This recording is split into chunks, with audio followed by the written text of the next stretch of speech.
150 years ago, 3 gifted sisters lived in this remote place. It was a world dominated by books. From childhood, they all read voraciously, and in turn, they created their own stories. The sisters turned their isolated home into a factory of the imagination. From inside their minds, they conjured up new worlds and unique characters. They were the Bronte sisters, authors of masterpieces such as Jane Eyre and Wuthering Heights. For all their love of books, the Brontes could have had no idea what happened inside their brains when they read and imagined. Only now, modern neuroscience has shown that the effects of reading can be more extraordinary than they could ever have dreamt. New imaging technology like fMRI scanning allows us to observe the living brain at work. It's shown that reading, something most of us take for granted, can help unlock remarkable powers. Reading builds new connections in the brain, which in turn allow us to use written words as stepping stones to understand other people's worlds. A good book literally has the power to change you.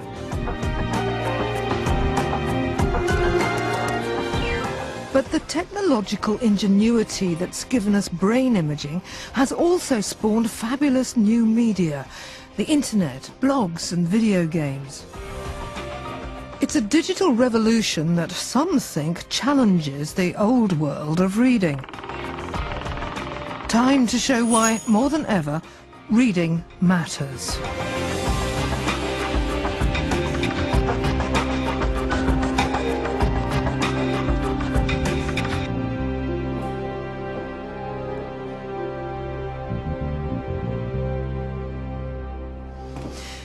I've always been fascinated by the way that things work, which is why I write about science. The most fascinating thing of all is this, the human brain.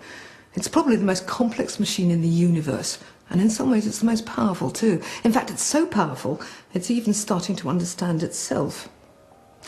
When I started writing about psychology, the brain was effectively a black box. We knew what it looked like inside, but what was going on in there was anybody's guess. We could only surmise it from the behavior that it produced. But that changed in the 90s when we got new imaging technology which, for the first time, could look inside a working, living brain and see what was going on. Since then, we've learnt a great deal about the brain, including the surprising extent to which it's shaped, quite literally, by experience. Lots of our cognitive skills, like speech, for example, are wired in, but others have to be custom built into each individual. And these include what is perhaps the most crucial one of all, our ability to read.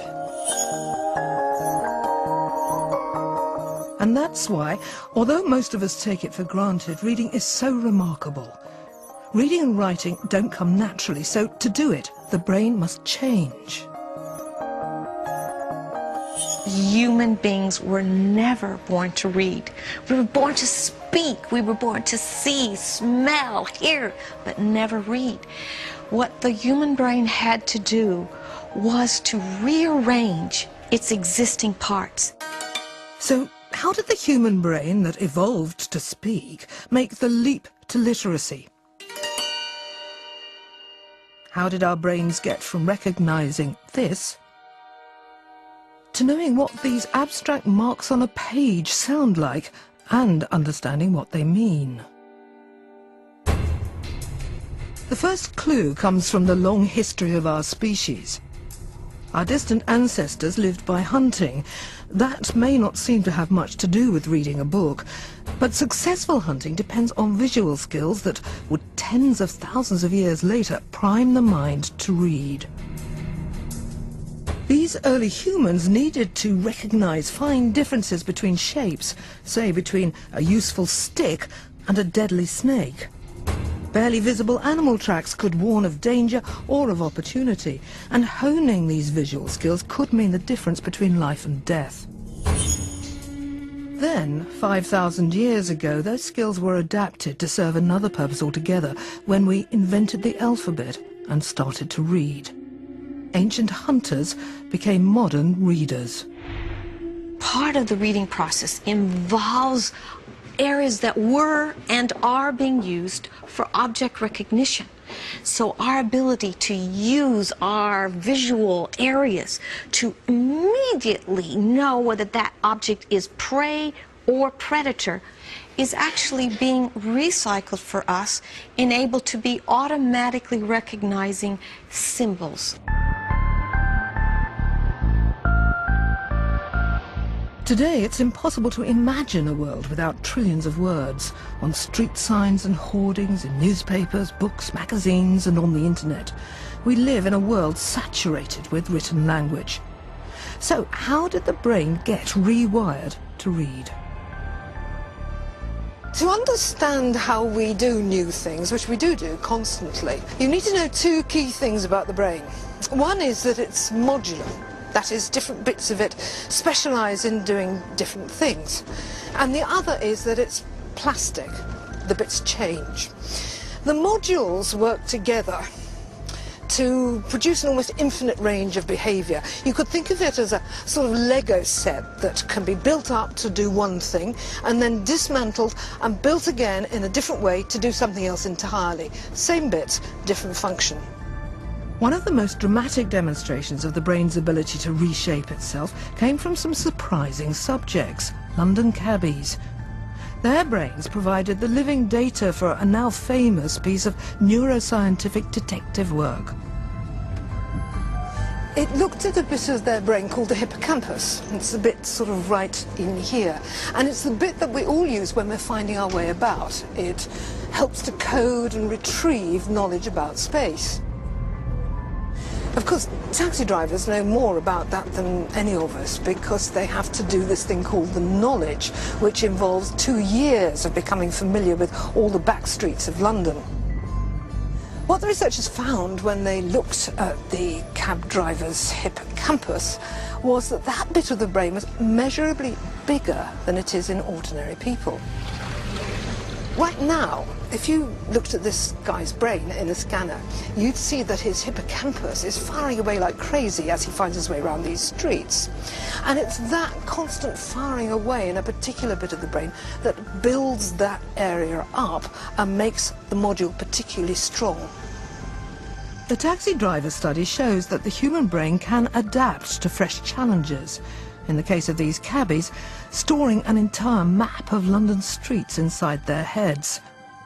So does that mean that our brains have a special part, like the hippocampus, that gets muscled up to read? So often in the study of the mind, the most revealing clues have come from brains that, for some reason, can no longer perform particular tasks. Last year, Terry Jones attended a friend's 40th birthday party. The day after, he woke to find the world had changed. The next morning, I got up and go and have a shower, and I couldn't read what was a shower and what was a shampoo and anything else. It was just in another language. And I said to my partner, I said, they bought some cheap little shampoo. Can't read it, it must all be in a foreign language. And she just laughed, she said, oh, don't be stupid. And anyway, she said, no, it's all right. And she said, I know you're joking. I said, okay. Anyway, I wasn't, but I just couldn't read it. So we went downstairs to breakfast, and we got the menu, and I just couldn't read anything. It just looked as though it was another language.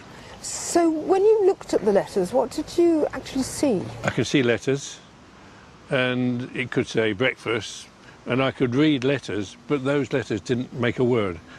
If you understand what I mean. So could you understand that B was B and R was R? I could understand the B and the R, but I couldn't put them together to make any sense. It was though it was another language. I just couldn't read as a word. Checked in the hospital and had the various tests, and